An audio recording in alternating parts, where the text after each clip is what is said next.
So the mayoral election in LA is coming up in the next few days, and leftists seem to not know who they're going to vote for. The two main leftist candidates are Nithya Rahman and Ray Hong.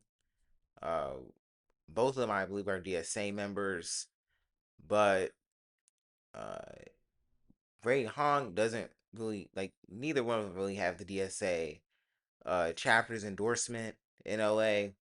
But Nithya Rahman is currently the a city councilor from the fourth district, so she's already like a local uh, politician in Los Angeles. She's already a DSA member, and Ray Hong, I think, is also a DSA member, but she's more to the left of Rahman on issues like Palestine, where Nithya Rahman was like, there's a clip of her saying that Israel has the right to exist, which uh, many people should know by now is like no country has the right to exist. So that's kind of is the end of her campaign. Many people would consider that to be. I was originally supporting her, and even to the extent where I thought that Hong should drop out so that Rahman would have a better chance at winning and getting in the top two. Because LA has like the jungle primaries where you got to get in the top two, and then you advance to the general election if no one gets 50%. So the main, like, what leftists really have to focus on is trying to get behind one candidate, and that seems to be the problem here. And at this point, like Hong is not gonna win, unless like people just get behind her, which isn't really gonna happen because a lot of people are supporting Ramon still. So basically, at this point, one of two things is likely gonna happen. Ramon gets in the top two and has the opportunity to defeat Karen Bass, or it is Karen Bass against the Republican Spencer Pratt, who is just some unserious conservative candidate no one should really care about. And if that happens, then people are just going to get behind Karen Bass to make sure the Republican doesn't win.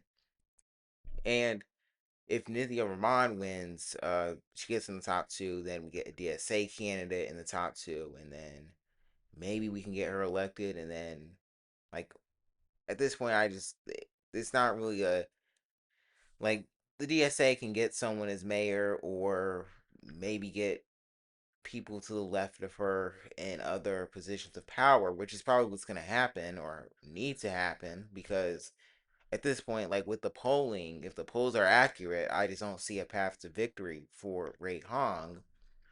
And like she does have my support because she is the best candidate running, but at the same time, the polling doesn't look good for her. And we're like 4 days before the primary election, and uh, people just like to vote strategically, and they don't think that she is going to win, so they're going to vote for Nithya Rahman. And at this point, people should just vote for her and try to get her in the top two. Try to make her a better, because she's already a DSA member. So if DSA can try to get concessions from her, then people will vote for her in the general election and they get a DSA mayor. So maybe they can get their own Zoran Mamdani in Los Angeles, which would be a huge upgrade from Karen Bass, by the way. I'm not gonna act like Vermont is not a good, wouldn't be a good mayor, just because she said Israel has the right to exist. But also, it is concerning given that Palestine is such a litmus test on the left, and that leftists don't really want to hear it from a candidate that thinks that Israel that supports Israel in any capacity. So, we'll definitely encourage you to vote your conscience, of course, but also understand that Hong doesn't. The polling isn't looking good for her, and that we need to get a DSA mayor in Los Angeles, and not just there, but in other cities as well. And that maybe this is the race where we got to strategically endorse a candidate and support someone that can win. And that candidate is probably going to be Nithya Raman, and we have to get behind her to defeat Karen Bass and the Republican candidate.